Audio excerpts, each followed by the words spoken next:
A new merged defense, the multi-gear tower, and a new siege machine, the troop launcher, are being added in the Clash of Clans update. This is sneak peek 1, so I recommend subscribing to see tomorrow's sneak peek, but alongside those additions, we have new troop and defense levels. Let's go over those first, since it won't take long. We did get a huge amount of troop upgrades when Town Hall 17 released, but a couple more now. Firstly, the archer, improving to level 13. Remember, this will also have an impact on the super archer. If you do any super archer blimp attacks, you will obviously be happy. And remember, this will also improve the level of the archers spawned from the archer puppet equipment, if for whatever reason you still use that at Town Hall 17. This one will cost 17.5 million elixir and 13 days to upgrade. As you've seen, extra hit points and damage per second. Interestingly, next, the healer, upgraded to level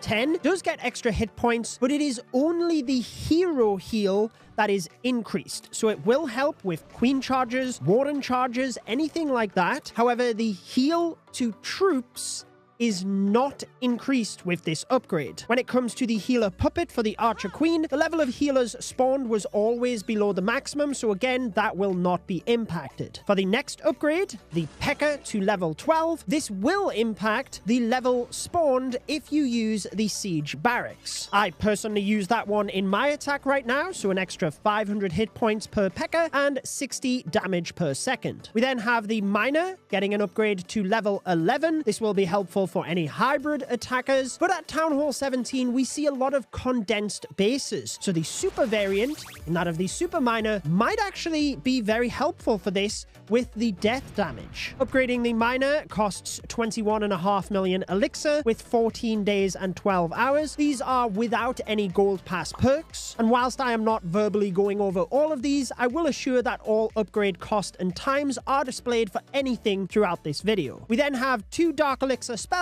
and a dark elixir troop to upgrade. Firstly, the poison spell, very helpful in a lot of attacks to help take down clan castle troops. I always get these in my clan castle donation, but should you upgrade it, these are obviously the benefits you would get. We also have the haste spell, very helpful for lava loon style attacks, not really in the meta at Town Hall 17, just not really needed with a lot of the attack strategies that are popular at the moment, but this one getting upgraded to level 6 in this update. Whilst I mentioned the super miner might come back into the meta, we do have the bowler, upgradable to level 9, gaining an extra 50 hit points and 10 damage per second. Hopefully you've got some of those hero upgrades done following the release of Town Hall 17, because this one does require dark elixir, but it could definitely be useful in attacks, because a lot of my clanmates used to use the super bowler attack strategy, and whilst I don't want to sound like a broken record, every time a regular troop that has a super troop variant is upgraded, you then get a new level for that. Now we move to the defenses getting an upgrade. This means that if you had supercharged your mortar, scattershot,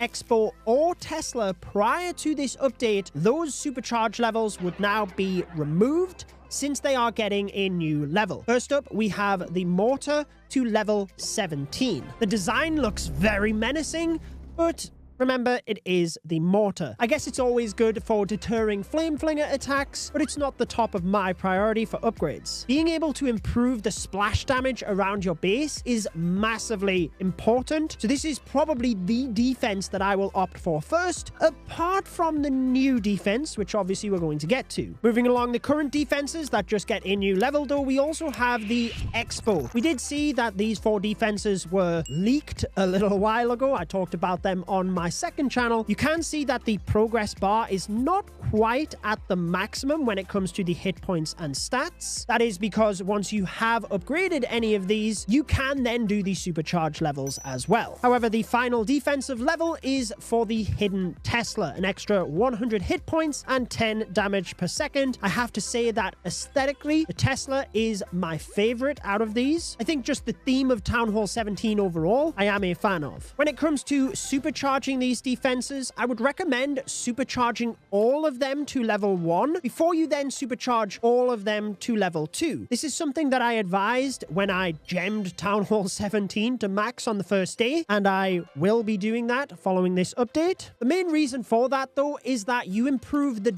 damage from the defense with the first supercharge level, and then when you supercharge it to the second one, that is when you're improving the hit points of the building. You can also upgrade more walls to the maximum of level 18 with this update, since they tend to stagger these across the lifespan of a town hall. Now let's move on to the new geared up defense and then the siege machine. This one is merging the geared up cannon and the geared up archer tower. Both of these require you to complete tasks in the builder base before you can then gear up these defenses in the first place. Since you only have one geared up cannon and one geared up archer tower, you can only build one multi-gear tower. Just like when you merge the cannons to make the ricochet cannon and the archer towers to make the multi-archer tower, the archer tower and cannon that you have geared up from the builder base do have to also be the max level of level 21. Once you have done those requirements, and you have 22.5 million gold and 15 days to spare, unless you have some magic items, then you can create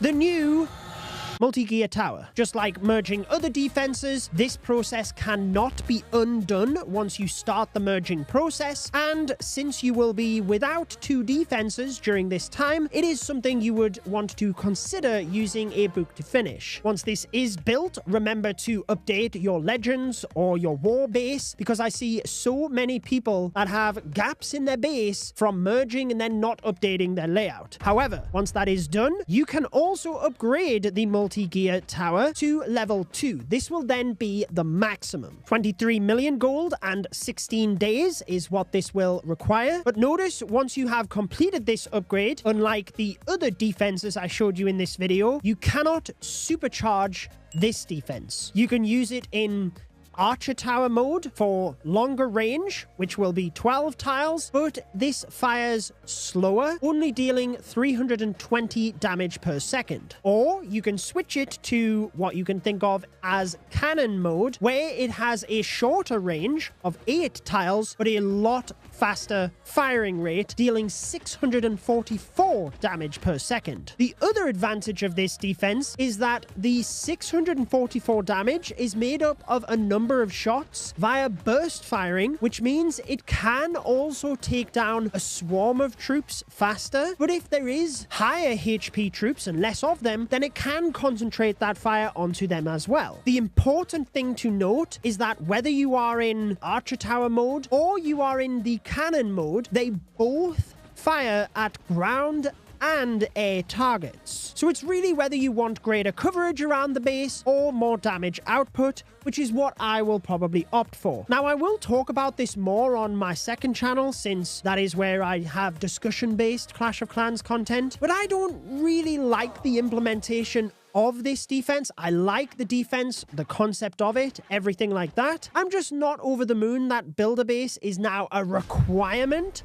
I know the requirements are quite small, but with the 6th builder, it was always optional. And I think for new or returning players, Clash of Clans is already complicated enough as it is, that making this a requirement is not something that I personally would have went with, but that's just my opinion. Let's move now to the new siege machine, which you can unlock at Town Hall 16 by upgrading your workshop to level 8. This, as you can see, gives you the troop launcher. Launches barrel loads of troops to support your army. 19 million elixir and 12 days to unlock the siege machine. Then we can start to upgrade it in the laboratory. You can actually upgrade this twice at Town Hall 16. Both of these upgrades increase the hit points and the lifetime of the siege machine. I'll get to that in a moment, but also spawn more troops as well as the unit level of those troops spawned. Once you do get to Town Hall 17, this is when you can upgrade it to the maximum of level 4. Obviously, as with the others, I've had the cost and time of the upgrades on your screen, but this one improves the units spawned to level 12. Not your clan castle troops, but for the giant barbarian, archer, and wall breakers that are flung from the troop launcher itself. So you can think of this similar to the siege barracks, how you get extra P.E.K.K.A. and wizards, in this case, a variety of troops. Similar to the siege barracks, or the log launcher, this has diminishing health, so when it is deployed, the health is already ticking down. If it takes damage from a defense, this will clearly go down faster and you might waste some of the barrels. It has 104 seconds before all of that health, should it not be attacked, is depleted, but during that time, it can only throw up to 7 barrels at maximum level. Each barrel will contain the troops displayed and 1 of your own clan castle troops. This is determined on the housing space of your clan castle troops. So if you only had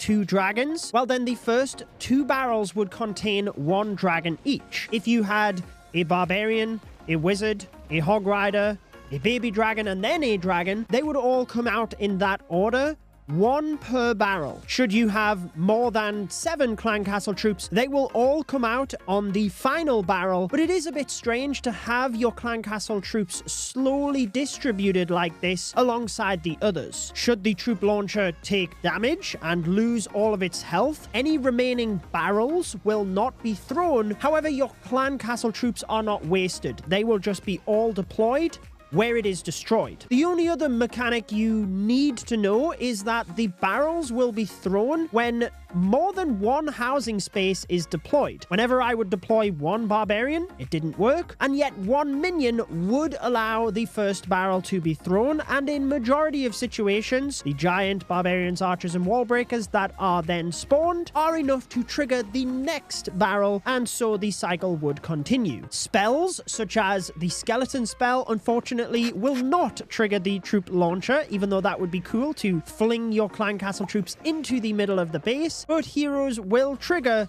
the launching of the barrels. In terms of the troop launcher's range, it is unlimited. So you can place the troop launcher well away from defenses so that it is safe, and it can throw the barrels across the entire map if that is where your own troops are placed. The only drawback to this is the reinforcement barrels clearly take longer to get to its target the further that the troop launcher is. In terms of strategy, whilst this is unique since you can slowly sprinkle out your clan castle troops, it just feels a little inconsistent to me compared to other siege machine options that there is. Maybe there will be some wild strategies discovered, but I'm not ready to swap out the siege barracks, the log launcher, any of those more powerful, predictable siege machines. The flame flinger, for example, operates similar to this, but you always know where it is going to go. Due to the staggering of troops, this one can be a little bit harder to predict, but if you can funnel things correctly, I'm sure you can get great value with it. Let me know what you think in the comments though, and stay tuned for Sneak Peek 2 tomorrow. In the meantime, if you want a full breakdown of the Lunar New Year event, I have that video linked on your screen. Enjoy the rest of your day.